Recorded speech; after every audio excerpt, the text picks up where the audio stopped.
What's good, everybody? Welcome to Bowler's Paradise. My name is Ben. I'm a USB-C Silver certified coach, and today we are taking a look at the all-new Lightning Blackout from Storm.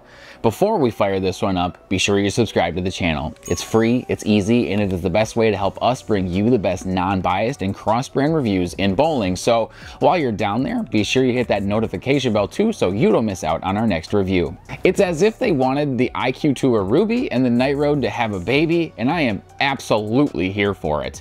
The all-new Lightning Blackout from Storm fills the void left in their line with the discontinuation of the Journey, but does so with a different combination of shape-defining variables. The new mid-RG and low differential Warp A.I core seems to take a lot of influence from some highly successful previous releases, and then to unleash that power, Storm wrapped this one in the tried and true REX pearl cover finished with that reactagloss polish out of the box. For the layout, I went with a 4.5 by 5.5 by 3.5 2LS layout. The specs on this piece don't really leave a lot of room for creative nonsense in determining a layout, so I went with one that I knew had worked well on similar pieces in the past, hoping that the improvements provided in this newest release do the work for me to make an even better shape to and through the pins. And on the lanes, I immediately saw this piece as being a house shot killer. Don't get me wrong, I think the use case for the Lightning Blackout is much greater than just when the lanes are easy, but the highlight of highlights for me with this one is how it balances being sharp off of friction and tumbly through pins. That's a pretty rare combination of variables, but putting it all together like this will give many bowlers a great option for league bowling. Now, as I move further inside, the shape got quite a bit rounder, but the part that really caught my eye was just how much more versatile this one is compared to both the Journey and especially the Fate. Both of those signature line releases were good in a couple parts of the lane, but the Lightning Blackout seems to have a look just about anywhere if you can match up your ball speed and your rev rate to what the lane is telling you to do. But on the list of downsides, the overall performance level and strength of this piece doesn't really match its price point.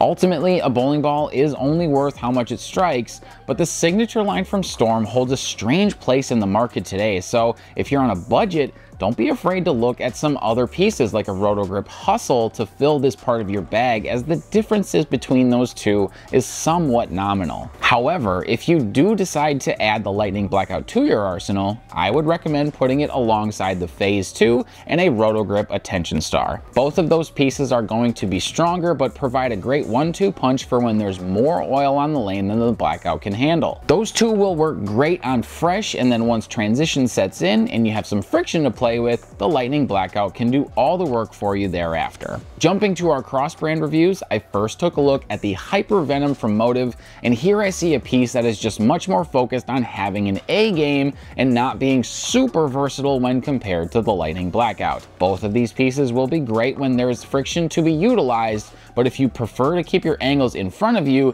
the Hyper Venom is likely going to be the better choice. Then I took a look at the Kaboom from Columbia 300, and here I see a shape that is rounder overall, but a bit more continuous as well. The Kaboom is great when, just like the Blackout, there is friction to be played with, but this one really likes to cover boards, so if your MO is getting in and swinging it, you may prefer the Kaboom. But with that, here's my recommendations on the types of bowlers that I think will match up well with the Lightning Blackout from Storm.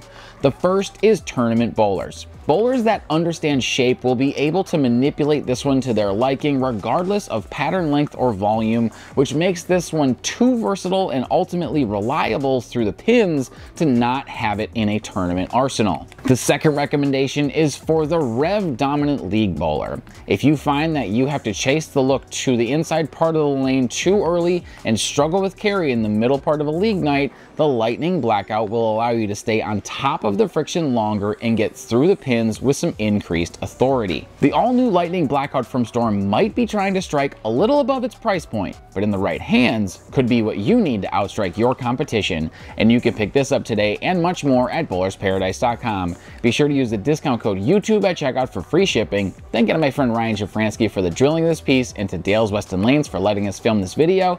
If you haven't yet, smash that like button, subscribe to the channel, and hit that notification bell for more ball and product reviews.